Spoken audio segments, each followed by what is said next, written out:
Hey guys, I'm here to continue my part 2 of the top 10 of 2020. And we're going to start off really quickly into this. And so we're going to start off with number 5. Number 5 is going to be Undiscovered Country.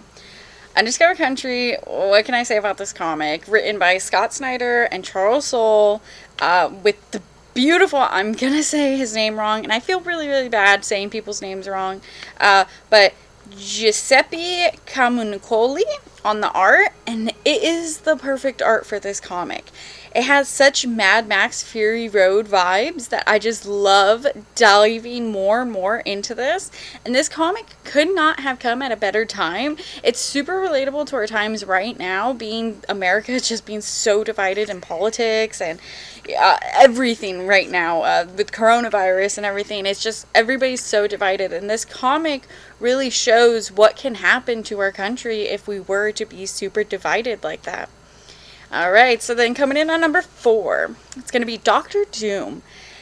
This comic, let me tell you, I am so excited this comic has made my top 5 at least. So it's written by Christopher Cantwell and drawn by Salvador Larroca. I'm sorry if I said it wrong. But it maintains the perfect balance between being a bad guy, having this villain as your main character, and rooting for the hero. So I think that's a really tough decision on the writer's part on whether you want to have this villain that everyone really enjoys and likes, but not necessarily is seen as a villain. And Christopher Cantwell does a fantastic job maintaining both of that and having a perfect balance, knowing, man, Doctor Doom's a really bad guy, but I mean, he's the only person I want to root for in this comic because everyone else is just so much worse. So I think that comic makes it even more amazing, just being able to balance that out.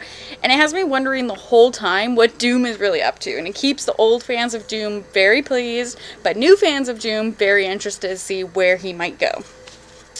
In number 3, it's going to be Middle West. Middle West, another Scotty Young in my top 10. I am so sorry, but I do feel like his Marvel work and his independent work both need time to shine on my top 10 list this year. Beautiful Jorge Corona art. Absolutely loved it. Really wish that this book got more attention. Okay. I don't think it got enough attention the way most Image books do, just because, again, Scotty Young is seen as like, this is a teen book, or this is a young adult book, and I don't feel like it gets the credit it should, because even as an adult reading this, I related to this entire time. Do I wish I had this comic when I was younger?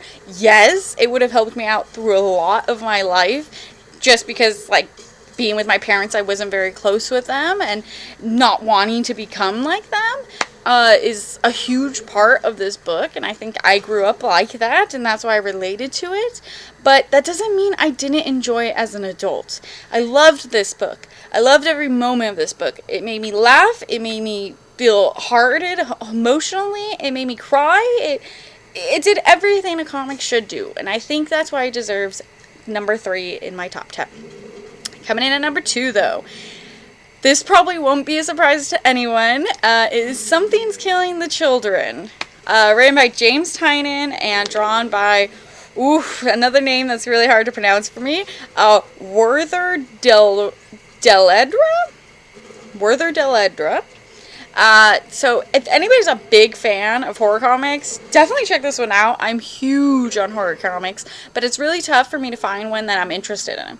And having this comic read the way it reads, it puts you in a place where you know nothing about anybody, and it just gives you more and more invested in this town, in these people, what's happening to them, how is this happening, why is this happening, and the more and more it dives in, it gets scarier and scarier and creepier, and having all those monsters come in and kill children right on screen, it's incredible. This comic will probably be my number 1 in 2021, just because of how great it is going. It's escalating higher and higher, and I can not thank James Tynion enough for creating this comic. I think it is fantastic. I will get every variant and I will, collect this comic till it ends. So coming in my number one spot. If anybody knows me in real life, you would know what my number one comic is. My number one comic is Gideon Falls. And the reason why my number one is Gideon Falls, this is now the third year it has been my number one. And I'm very sad it is ending this year. It's actually ending on Wednesday, which I am not prepared for.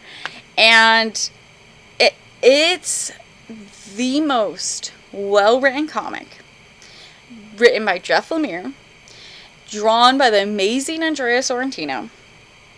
And the way he does his panels in this entire comic keep me looking at every page for minutes.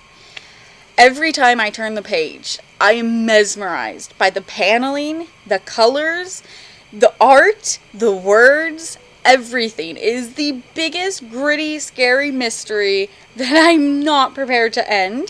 And I'm very terrified to see what is to come at this end. And I'm really hoping Jeff Lemire and Andrea Sorrentino do a new comic next year, because then that definitely will make my number one again, probably. They are just my favorite team, and I love the Black Barn. I actually, 2 years ago, me and my husband dressed up as the Black Barn and Norton Sinclair for Halloween. That's how much I love this book. And I cannot recommend this book to everyone. Everyone, please read this book. It is the best book out there. It will always be my number one comic.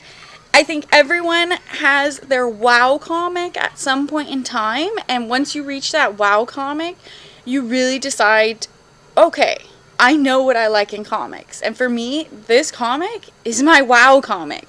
I know what I like now. I know what I want in a comic. And I can only thank Image, Jeff Lemire, Andrea Sorrentino, Dave Stewart, everybody that helped work on this comic. Thank you so much for making this for me, because it definitely has changed my perspective on comics, and I really appreciate that.